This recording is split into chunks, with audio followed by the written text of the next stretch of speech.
U.S. President Donald Trump hits out at global allies as they rebuff his calls to join in the military operation against Iran.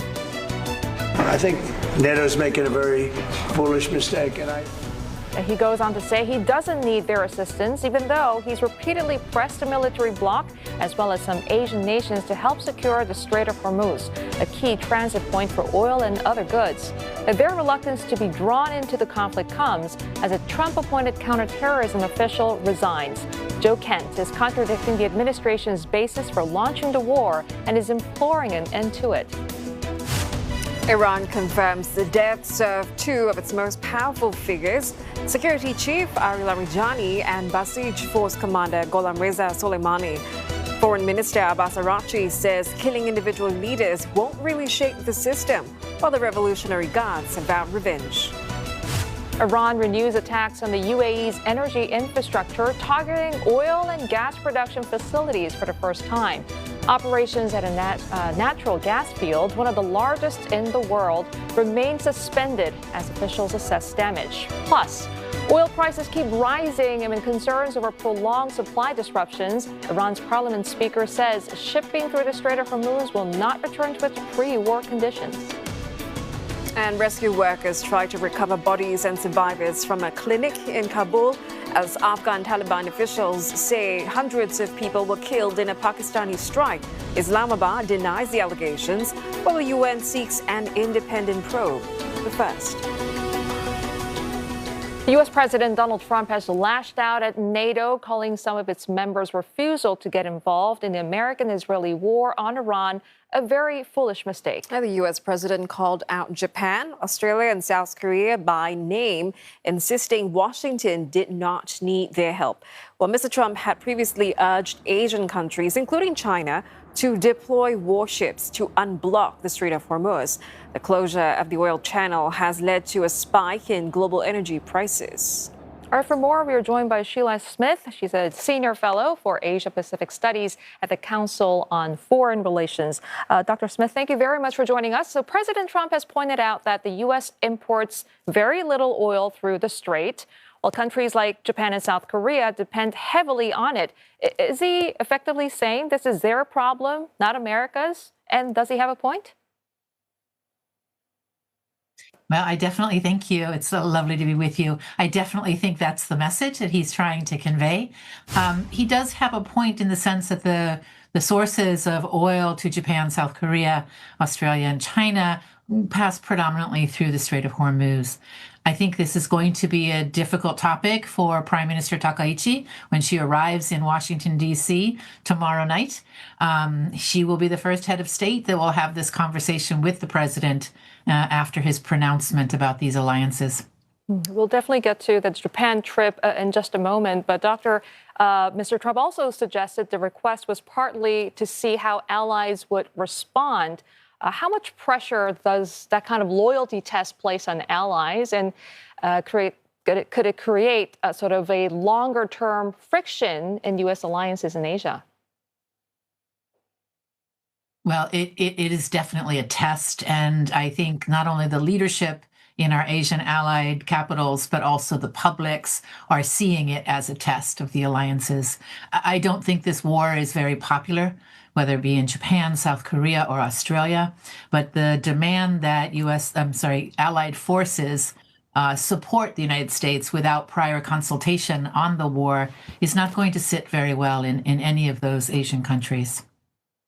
Dr. Smith, some of the U.S.'s Asian allies may not even be able to help, even if they wanted to. I'm talking about Japan's, war-renouncing constitution, which actually limits the scope of its overseas military operations. Talking about Article 9. So, where does that put, these allies and what they can or cannot do? Well, I think all three allies have their own different types of restrictions or limitations. I do think that Japan, given the Constitution, is very, very careful about the way it deploys its self-defense forces. Prime Minister Takaichi has already stated in the Japanese Diet in the parliament that this is not the conditions under which she felt that legally she could order or mobilize the self-defense forces. And we can talk about the details of that if you'd like. But basically, the premise here is that self-defense forces Forces goes abroad on missions like this only during peacetime. It does not go in times of combat or war. So I think Australia's restrictions are different.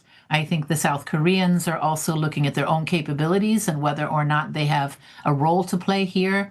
But I think all of the allied leaders see the political challenge that the President of the United States is posing for their alliances.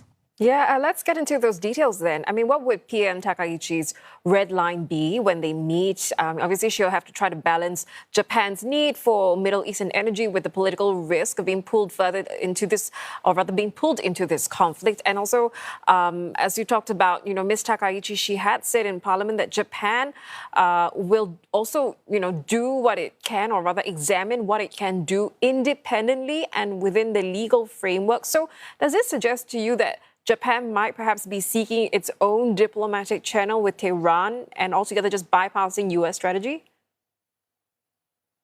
That's a great question. So I think all options are probably sitting on the Prime Minister's desk. I think there's two things to focus on for the meeting she's going to have with President Trump on Thursday.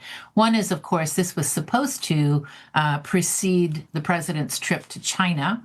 And so I expected the visit before the Iran war to focus heavily on things like Japanese foreign direct investment in the United States, which Japan has agreed to a long-term strategy there, and other pieces of strengthening the U.S.-Japan alliance. But she will now be on the defensive, I believe, when she comes.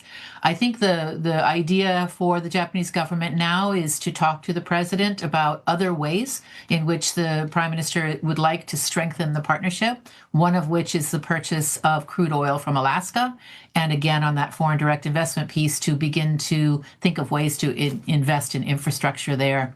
I don't think she'll be able to please the president in terms of sending the self-defense forces immediately to the region. But we should remember in the past, Japanese minesweepers have cleared mines from the Strait of Hormuz, but only in peacetime, only after conflict was over. And Doctor, so far, no mention of potential retaliation yet, but we've seen President Trump apply public pressure on allies before. So I wonder, what sort of levers does it have here, and how far could Mr. Trump push if allies don't respond? Well, of course, South Korea hosts about a little less than 30,000 U.S. Military personnel on its soil. Japan has over 50,000 U.S. military personnel on its soil and hosts the Seventh Fleet. Australia is a strong partner with the United States in regional, especially maritime cooperation. So all of these countries have something to offer the United States in terms of regional security and Japan, America's own interests in the region. But the vulnerability, of course, is that these allies also depend on extended nuclear deterrence provided by the United States. They depend on the United States keeping the sea lanes open across the Western Pacific, Indo-Pacific. So all of these things create this mutual interdependence, strategic interdependence. I don't know that the Trump administration or the president specifically will retaliate, but certainly the rhetoric that he is putting forward, that these allies don't show up when America needs them, has a lot of political salience within the United States. And as you know, we are in an election year, and so that is not what these allies want to see in our politics. Yeah. Donald Trump has also turned to China. Some people, they think that the 2003 Iraq invasion was actually a geopolitical windfall for China. Do you see similarities with this 2026 Iran war, especially given that the U.S. has kind of been forced to divert its Patriot missiles and carriers from the Pacific? How could this affect Beijing's ambitions towards Taiwan?